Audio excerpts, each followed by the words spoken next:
Okay, we're going to do a very simple CMA just to kind of show you the process. We'll have some other videos that are far more complex, but I just want to go through a pretty quick how to do a CMA video here. So we're going to make this super easy.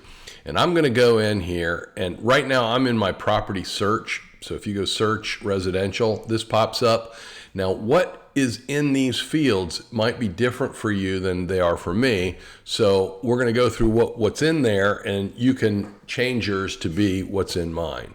I'm going to start by putting in the neighborhood, and we're looking at Richview Park, and that is a neighborhood of townhouses. So even though I don't really need to do this, I'm going to get rid of condominiums and single family detached homes because I know we're only really looking at townhouses. Okay, and then it says area 1, 2, 3, or 4.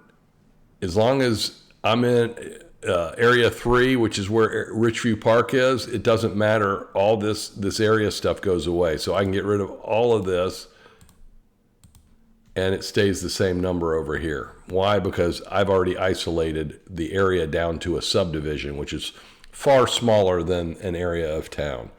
Okay, now I also want to go in and put in a closing date to limit my sales to the last 6 months. And today's October 13th, so let's go from April 14 to October 13. And you can see now there's 5 properties that show up in our search. Now, let's say there was 35 properties in there. Well, I would want to go in and put in number of bedrooms and maybe square footage, year built, some of that kind of thing to narrow it down to get more comparable. But I can tell you all the homes in Richview Park were built in a very similar time frame, and there's basically 3 different models in there. So we've got enough information to get moving to the next step. When I click on the button, it shows that there's 5 properties, but what it didn't tell me was all 5 are sold. That means there's no homes for sale in Richview Park. Okay, and normally I'd like to pull up the expireds as well. I want to see what failed to sell. The first thing that jumps out to me when I see this is that 4 out of the 5 properties sold for higher than their original asking price. That's indicative of an area that is very hot, that is doing very well. Okay, now I'm going to assume our comparable property, our subject property is 984 square feet, and we can see there's 1, 2, 3 that are very close to that. So I'm going to choose those as my comparable properties. I hit checked. That means it only shows me the checked properties. And now I've got 3 properties I've chosen. I typically like to choose 3 or 4 solds, 3 or 4 actives, and 3 or 4 expireds. We got no expireds, we got no actives, so we're moving forward on just our solds. Now, if I switch my view to a CMA view, and I like to use the CMA summary, what happens is it breaks it out, and I can see that these properties were only on the market for about a month, and they all sold above their asking price.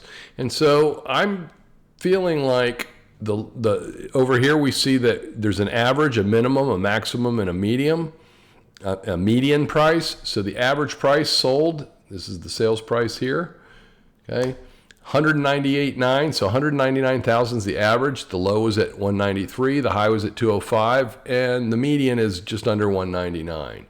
Okay, why is that important to know? Well, when we look at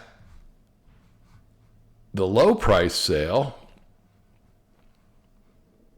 it went for 193. The high price went for 205. That kind of gives you your price range.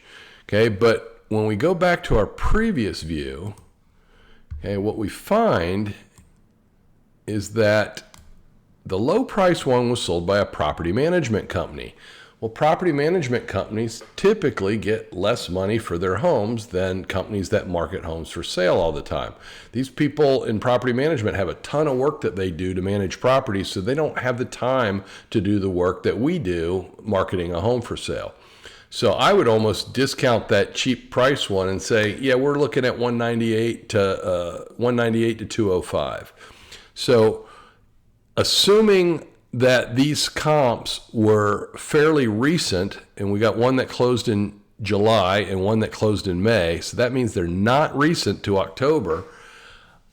I would, and again, if they were recent, I'd say this might be my range of values and maybe give it up another % or two based on how the market's moving. But these were several months ago. Nothing else is available. I'm gonna estimate that the high end of the market's going to be probably 215. I'm not going to tell that to a seller. I'm going to try to get them to price it under this 205 point, and then I am going to use our pre-marketing to get that thing bid up to its absolute highest price possible.